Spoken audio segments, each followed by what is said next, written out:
Today's video is rather a special one because for me it's a walk down the memory lane. Also, it has a lot of nostalgia in it, and it also will take you to the world of comics because today we are going to talk about comic world.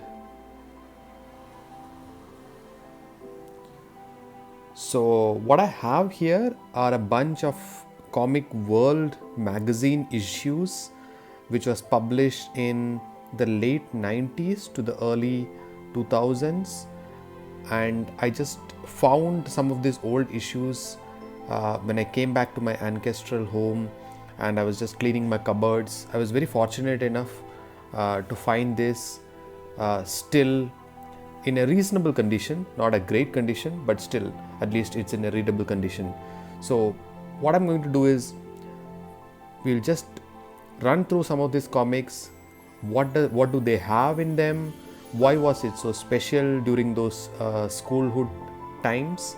And are they still relevant for our modern times? So let's discuss these things today.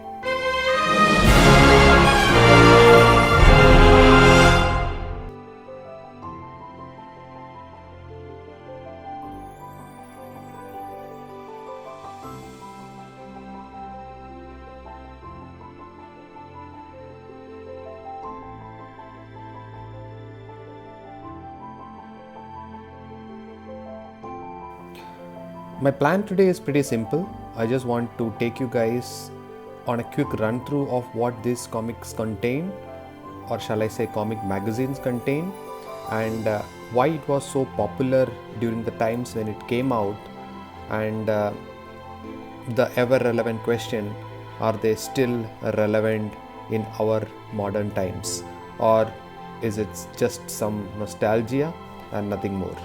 So let's try and answer those questions in today's video. So what we'll do is we'll break the questions that we have on Comic World one by one. The number one thing which comes to my mind is the paper quality, and the early issues used to come in newspaper print paper, which you can see here. I simply used to enjoy this kind of paper, and the good part was these were also books which were much thicker. It used to run to 120 plus pages, whereas the ones which came later, although they were in glossy print, as you can see here, they used to have lesser number of papers, right? So comparing this to volume 8 had 122 pages and volume 15 had just 98 pages, right? So the content was reduced, the quality of the paper was improved, but I simply loved the old editions, and the ones that give me maximum nostalgia are the ones like this, although I just have one edition of that in my hand. But yeah, that's a quick snapshot comparison of how the editorial page looked like, and that's obviously Gulshan Rai, who used to be the editor, a much younger person then and a slightly older person here, from 8 to 15. So that's the first comparison breakdown. Let's go to the next. The second and the most important part of Comic World was the breadth and width of its contents and characters, right? And that was what made this comic magazine a super duper hit amongst all the kids of those times, right? As you can see from the cover page itself, you can notice Tarzan, you can notice Archie, you can notice Chacha Chaudhary, the He-Man characters, Dennis the Menace, Sabu, Jughead, so many, right? And inside they talk about the other characters that will pop up, as well as if you go to the older one as well, you could see Tom and Jerry, you could see Phantom, Billu, and a bunch of others, right? So in terms of the content, I think this comic for just 20 rupees a piece used to offer you anything and everything, right? Including stories of Phantom, Mandrake, Tarzan, He-Man, Batman, Spider-Man, right? And that is what made this book a very, very worthy buy, because for just 20 bucks, you are getting an introduction to almost all sort of characters that you could think of at that point in time, right? And that is why I used to collect and buy a lot of this, because it also opened doors for me to characters whom I would have never known about if I hadn't gone ahead and purchased Diamond Comics at that time. right? I'm just going to show you a glimpse of what I'm talking about. There is Sabu, there is some Pop Provider, some other stories. Then there is Batman story with Two-Face in it, as you could see here. The only problem was because they had to fit so much of content into so little pages. I think the panels used to be pretty small, right? This is I think another story. The panels, especially I noticed the Phantom story. Yeah, here's the Phantom story. It used to have all the panels very close to each other, so it's very hard for me to like read. I mean, you really need to focus on each panel very closely to get the entire content out. That was one issue, but at that point in time, all you cared about was how cheap the comics were and how much more content it can offer you. So I don't think anyone of us complained during that point in time, but now looking back and introspecting that a little more in detail, if there is one con that I could figure out, this is definitely one con, right? And like I said, right, there was Tarzan there. This is the He-Man story, and they used to have small stories. The good part was they didn't put many of the stories as a continuation that you need to purchase every digest to get the whole story. There was nothing like that, which was great. And you could also see the other Diamond Comics bringing out the Batman and Robin and Superman adventures at this point in time. These were all kind of like the first issue, so it was just starting off during that time as well. And you get to see a lot of old advertisements from that period. The gliders, pens, anything that found an audience with kids used to be here, as well as a lot of stories around mythology and moral stories, etc.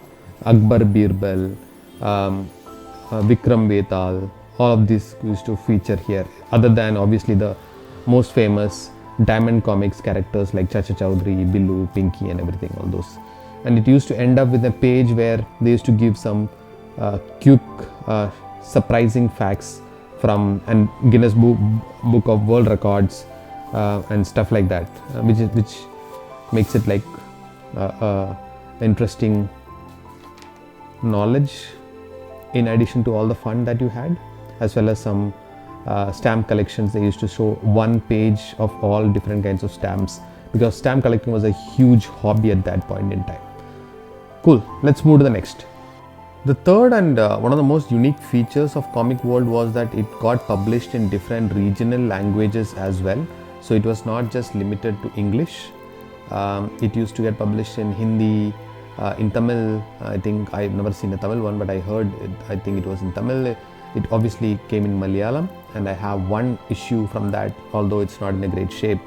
But still, this is issue number 21 in Malayalam. So I think that's something to keep a hold of, because this is one of the earliest time you would see Spider-Man talking Malayalam, and that's what Comic World brought to you, right?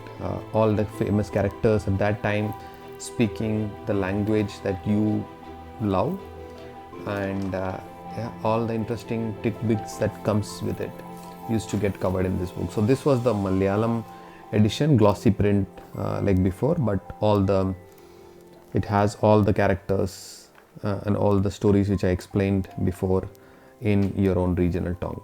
So that's the next best thing which I wanted to talk to you guys about of Comics World.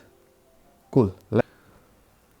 So the last part which I wanted to talk to you guys about is that while there were a lot of interesting comic strips in this books, it also used to have a lot of interesting facts. And the reason for that is it was positioned as the complete teenage magazine. So it used to talk about the pop culture, it used to talk about different technologies, it used to talk about different fashion in vogue, movie things that is coming out in relation to cartoons, internet revolution, a whole bunch of stuff used to, World Wide Web. Obviously it had already come by 95. So all this kind of stuff used to get covered in addition to the comics, right? but also parents a reason to buy and gift to the kids, right? Because there's a lot of facts and information, and when it was coupled with the comics in it, it used to be a very, very lucrative buy. For example, this one used to be called the .com special. So anything related to .com and the bubble, etc., the World Wide Web, etc., used to get covered in this, right? So that's how they kind of like repositioned it so that it appealed to anybody and everybody. So in case you guys liked this short snippet of this nostalgic and walk down the memory lane video, please do let me know your thoughts, and if you still have some of these treasures with you, please do preserve them, and do share your thoughts, how you enjoyed them in your childhood. I will look forward to hearing more from you guys. So until next time, this is Street Smart Joker signing off. Bye bye.